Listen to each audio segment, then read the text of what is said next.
Secretary Leon Panetta is saying that the turmoil raging across our world right now is likely to continue into the days ahead. What is the next step for the U.S. government and world leaders? Stephen Yates, former Deputy Assistant to Vice President Dick Cheney for National Security Affairs, also the International Affairs Analyst at the U.S. Department of Defense. Great to see you, Stephen, with that experience in mind.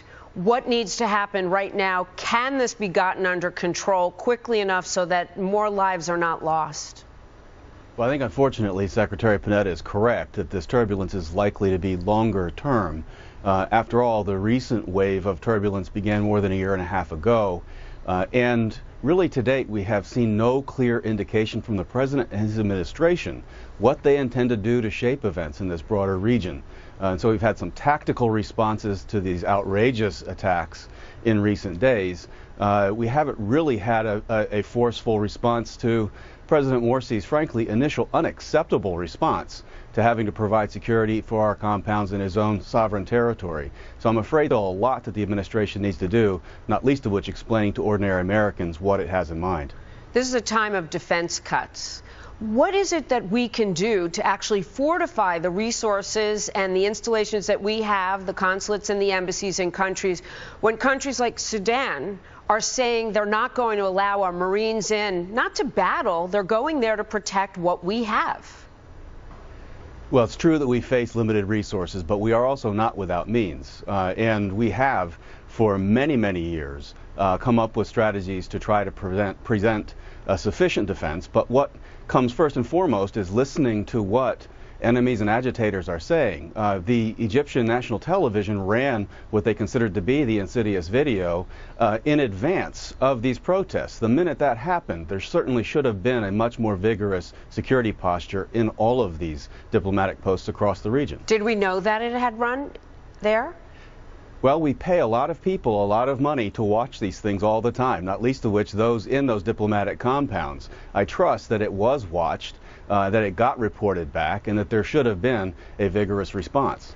So, Stephen, Secretary of State Hillary Clinton is on the phone overnight, we're told, calling different State Department personnel around the world in countries, not only asking for cooperation from leaders there, but telling our own folks in many places to leave.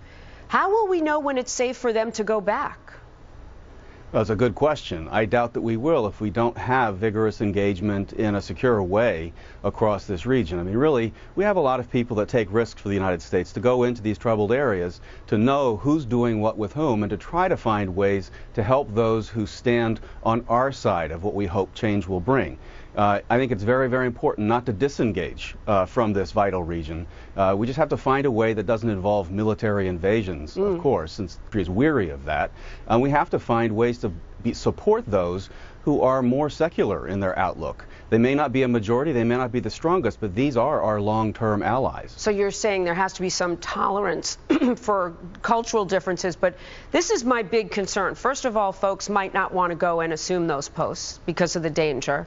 And if we don't have the people there that we need, how are we going to get information like that video running in Egypt if we don't have the right number of people in the right places? Our national security, could it be jeopardized? Well, it could, and of course there are times when diplomats will famously step forward, as happened in that disgraceful moment in the State Department when a diplomat stood before the Secretary of State and said going to Iraq would be a death sentence. That, of course, wasn't true. We didn't lose diplomats there. But it's true that people could be deterred from taking these dangerous posts. But we have to learn to rely on allies in the region, too, who are on our side of what we see as the threats. But we also need to step back and begin to tell the truth. The threat against us is not just al-Qaeda. There is a violent ideology that is politicized across this region, seeking to use opportunities like the video and other kinds of things to push us out of the region and to criticize those who stand against this Islamist movement in the region. Last question I have, of all the countries, now 20 or more, where there are protests, who's with us? Which of these countries do you think we can rely on the most to support us in our efforts to calm things down? Well, there are many countries in the region that are deeply disturbed by the uncertainty that is unfolding there. Many around the Gulf Coast have tried in their ways to influence outcomes in Libya, for instance. And the new government in Libya, while this was a terrible event that occurred there, they were relatively quick to step forward and say, but for having adequate capacity, we find this terrible. They want to work with us to try to chart a new future. There are people we can work with in each of these places across the region. Okay, thank you so much. Stephen Yates, always great to have you here. Such a troubling time in our world right now. Thank you.